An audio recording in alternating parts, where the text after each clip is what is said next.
এই ধরনের ঘরে পড়ে থাকা জুটের ব্যাগকেই কিভাবে একটু আইডিয়া আর ক্রিয়েটিভিটির সাহায্যে আপনি একটা নতুন লুক দিতে পারেন, চলুন আজকে আমি আপনাদের সাথে এই ভিডিওটা শেয়ার করে দেখাই।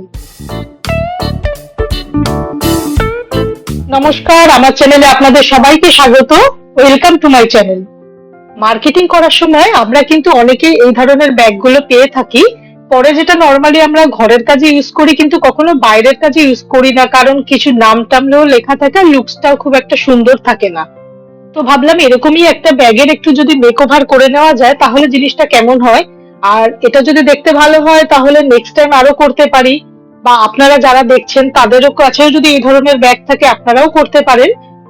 এখানে আমার ব্যাগটা জুট বা চটের, সেই জন্য আমি বেস কোটটা দেওয়ার আগে একটু জল দিয়ে নিয়েছি।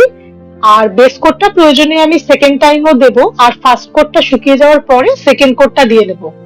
সেকেন্ড কোটটা সম্পূর্ণ শুকিয়ে গেছে। এরপর আমি নিচের দিকটাতে একটু ব্ল্যাক কালার দিয়ে নিচ্ছি। এখানে আমি কিন্তু অ্যাক্রিলিক কালার ব্যবহার করেছি। আর আমি এখানে একটা সানফ্লাওয়ারের একটা অংশ একটু কোণার দিকে পেন্টিং করব, আর কয়েকটা পাতা মানে কয়েকটা সিঙ্গেল পেটাল আমি ভেতরের দিকে পরে দিয়ে দেব। তারপরে আমি এখানে গোল্ডেন ইয়েলো কালারটাকে নিয়ে সেই কালারটাকে খুব ভালো করে লাগিয়ে নিয়েছি। তার উপরে আমি একটু হালকা ব্ল্যাক কালার দিয়ে সেটাকে খুব ভালো করে ব্লেন্ড করে নেওয়ার চেষ্টা করছি। আর এখানে কিছুটা ব্রাউন কালার দিয়ে একটা 3D লুক মতো দেওয়ার চেষ্টা করছি। নর্মালি সানফ্লাওয়ারের ভিতরের অংশটাকে কিন্তু অনেকগুলো লেয়ার আর অনেকগুলো কালারই থাকে। এরপর পাতাগুলোকে আমি গোল্ডেন ইয়েলো কালার করে নিচ্ছি। যদি দেখি যে পাতাগুলো করার পরে ভেতরে একটু সাদা সাদা দেখা যাচ্ছে, সেক্ষেত্রে আমি প্রথম কোটটা শুকিয়ে যাওয়ার পরে সেকেন্ড কোট দিয়ে নেব।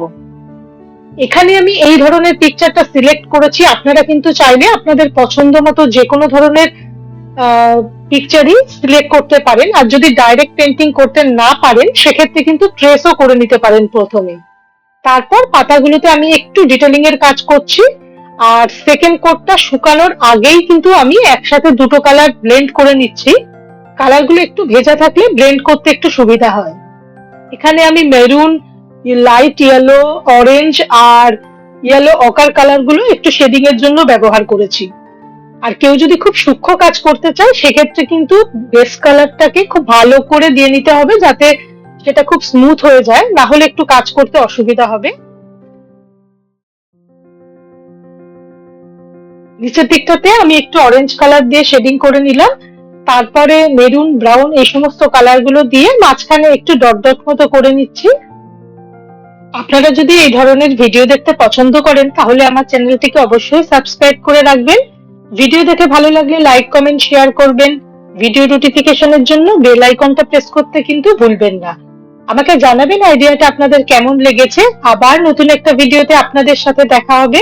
নমস্কার, ভালো থাকবেন।